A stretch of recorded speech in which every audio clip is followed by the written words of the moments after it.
12 जून 2025 की दोपहर करीब 1 बजे एयर इंडिया का बोइंग 787 प्लेन अहमदाबाद से लंदन के लिए टेक ऑफ करता है। इस प्लेन में कुल 230 यात्री थे, जिनके साथ थे एयर इंडिया के 2 पायलट और 10 क्रू मेंबर्स। दोपहर के करीब 1:37 पर यह प्लेन रनवे पर दौड़ना शुरू करता है। मौसम साफ था, प्लेन हवा में 625 फीट ऊपर ही पहुंचा था कि प्लेन ने ऊपर बढ़ना बंद कर दिया। टेक ऑफ के मात्र 17 सेकंड के बाद ही ये प्लेन नीचे गिरने लगता है। इस प्लेन में रमेश विश्वास एक ऐसा शख्स है जो मौत के मुंह से बचकर वापस लौटा। रमेश विश्वास के साथ उसका भाई भी सफर कर रहा था। विश्वास कुमार की जान तो इस दुर्घटना में इमरजेंसी गेट के टूटने पर बच जाती है, लेकिन उसके भाई की जान नहीं बच पाई। आइए जानते हैं इस कहानी को विस्तार। ललिता, अरे कहाँ हो तुम? जल्दी से यहाँ आओ। ललिता, मम्मी की तबीयत बहुत खराब है और काफी दिनों से मन भी हो रहा है उनसे मिलने का। सोच रहा हो कि मम्मी पापा से मिलने इंडिया चला जाऊं और आते समय भैया अजय को भी अपने साथ लंदन ले आऊंगा। विश्वास मन तो मेरा भी हो रहा है माँ जी से मिलने का, पर क्या करूँ, आयुष के एग्जाम भी चल रहे हैं। आप ऐसा करो ना, माँ जी को हमारे पास ही ले आओ, जिससे आयुष भी बहुत खुश होगा और माँ जी हमारे साथ थोड़ा समय भी बिता लेगी। बहुत समय हो गया उनसे मिले हुए। माँ जी के यहाँ आने से घर खाली भी नहीं लगेगा। अरे ललिता, तुम्हें तो पता है ना, माँ जी का मन अपने गांव के अलावा कहीं नहीं लगता और अब तो वो बीमार भी हो गई है, इसलिए मैं ही उनसे मिलने इंडिया चला जाता हूँ। फिर मेरा मन कैसे लगेगा तुम्हारे बिना? और आयुष, उसका क्या? वो तो तुमसे 1 मिनट भी दूर नहीं रह पाता, फिर इतने दिनों तक तुमसे दूर कैसे रह पाएगा? अरे ललिता, बस 3-4 दिनों की बात ही तो है। मैं जल्दी माँ और पिताजी से मिलकर वापस लौट आऊंगा। अगली बार जब भी मैं इंडिया जाऊंगा तो मैं तुम दोनों को साथ लेकर जाऊंगा। इस बार मैं अकेला ही मिलकर आ जाता हूं। और आयुष बेटा तो समझदार है, मैं उसे समझा दूंगा, वो समझ जाएगा। पापा मैं भी जाऊंगा आपके साथ। इंडिया मेरा भी मन है दादी माँ से मिलने का। मैं दादी माँ से मिलकर खूब सारी बातें करूंगा और उनसे कहूंगा कि वो भी हमारे साथ लंदन चले। अगर मैं आपके साथ चलूंगा तो दादी माँ मुझे देखकर बहुत खुश हो जाएगी। मैं यहाँ रहूंगा तो मम्मा मुझे डांटेगी और खेलने भी नहीं देगी बाहर। आयुष बेटा, तुम बिल्कुल भी मम्मा को परेशान मत करना। अगर तुम मम्मा को परेशान नहीं करोगे तो मम्मा तुम्हें बिल्कुल भी नहीं डांटेगी। और खेलते समय बिल्कुल भी शरारत मत करना। मैं आते समय तुम्हारे चाचू को भी लेकर आ रहा हूँ, फिर मिलकर हम खूब सारी मस्ती करेंगे। पर पापा, मुझे दादी माँ से मिलना था। बहुत दिन हो गए हैं उनसे मिले हुए, इसलिए बहुत याद आती है दादी माँ की। प्लीज पापा, मुझे भी ले चलो ना आपके साथ। मैं वहां जाकर बिल्कुल भी शरारत नहीं करूंगा और किसी को परेशान भी नहीं करूंगा। आयुष बेटा, अगर मैं तुमको अपने साथ इंडिया ले जाऊंगा तो तुम्हारी मम्मा यहाँ अकेली रह जाएंगी, जिससे उनका मन बिल्कुल भी नहीं लगेगा। इसलिए बेटा, तुम मम्मा के साथ रहो, जिससे कि उनका भी मन लगा रहे। तुम्हें देखकर तुम अपना और मम्मा दोनों का ख्याल रखना। मैं जल्दी वापस लौट आऊंगा और जब कभी भी मैं अगली बार इंडिया जाऊंगा मैं तुम्हें और मम्मा दोनों को साथ लेकर जाऊंगा। ठीक है पापा, पर चाचा को अपने साथ जरूर लेकर लाना और साथ में दादी माँ के हाथों से बना अचार भी ले आना। दादी माँ के हाथों से बना अचार बहुत स्वादिष्ट होता है और यहाँ तो ऐसा अचार मिलता भी नहीं है। हाँ बेटा, मैं दादी माँ से बोल दूंगा आपका मनपसंद अचार आपके लिए बना दे और आते समय उसे याद करके लेकर आऊंगा।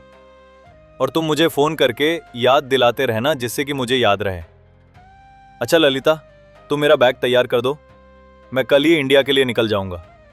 ठीक है जी, मैं बैग तैयार कर देती हूँ। आप इतने टिकट बुक करवा लीजिए जिससे कल आपको कोई परेशानी ना हो। अरे तुम टिकट की टेंशन मत लो, वो मैंने कल ही बुक करवा दी है।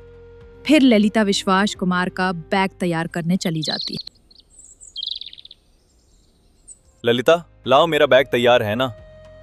मेरी फ्लाइट का समय होने वाला है, मुझे अब निकलना चाहिए ताकि समय पर एयरपोर्ट पहुंच सकूं। लो जी आपका बैग, और ध्यान से जाना, घर पहुंचकर फोन जरूर करना। हाँ ललिता, मैं ध्यान से ही जाऊंगा और घर पहुंचकर माँ से तुम्हारी बात भी करवा दूंगा। तुम आयुष और अपना ध्यान रखना। आयुष थोड़ी बहुत शरारत भी करे तो उसे समझा देना, पर डांटना मत। अभी वो बच्चा है, थोड़ी बहुत शरारत तो करेगा ही। ठीक है जी, मैं आयुष का और अपना ध्यान रख लूंगी। ठीक है ललिता, अब मैं निकलता हूँ, फ्लाइट का समय हो गया। फिर रमेश विश्वास लंदन के एयरपोर्ट पर पहुंच जाता है और वहां से बोर्डिंग पास लेकर फ्लाइट में बैठकर इंडिया के लिए उड़ान भरता है। कुछ समय बाद वो इंडिया सही सलामत पहुंच जाता है। भैया बहुत खुशी हुई आपसे मिलकर। लगभग पूरा साल हो गया है आपसे मिले हुए। कैसा है रे, सब ठीक तो है ना? हाँ भैया, पर आप अकेले आए हो, भाभी और आयुष को साथ नहीं लाए। अरे नहीं भाई, इस बार तो मैं अकेले ही आया हूँ, क्योंकि आयुष की पढ़ाई चल रही है और फिर उसे लेकर भी आता तो उसकी मम्मा अकेली रह जाती। अब अगली बार आऊंगा तो दोनों को साथ लाऊंगा। अब यही बातें करते रहेगा या घर भी ले चलेगा मुझे? घर पर माँ पापा हमारा इंतजार कर रहे होंगे। आपके आने की खुशी में मैं तो ये भूल ही गया। चलो भैया, घर चलते हैं। प्रणाम माँ जी।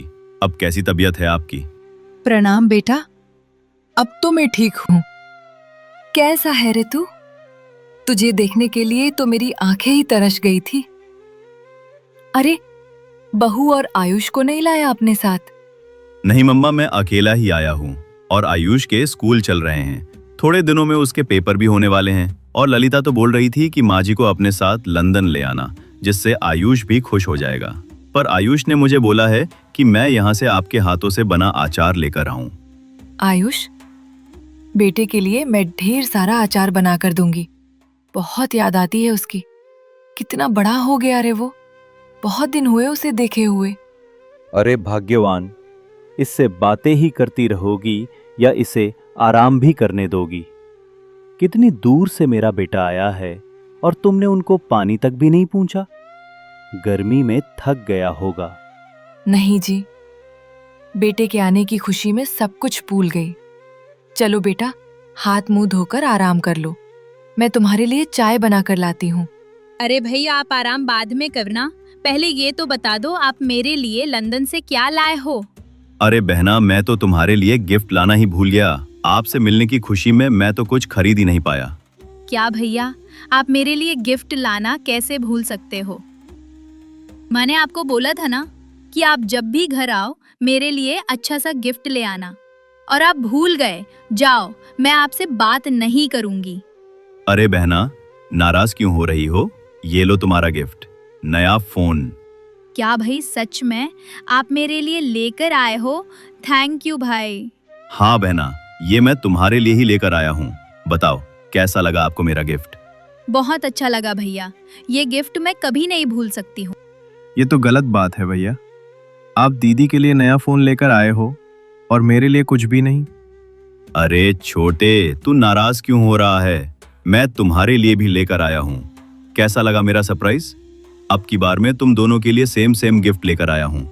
थैंक यू भैया, मेरे लिए गिफ्ट लाने के लिए।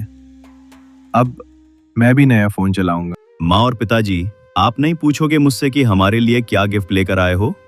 बेटा, तुम आ गए हो ना, हमारे लिए तो यही सबसे बड़ी बात है।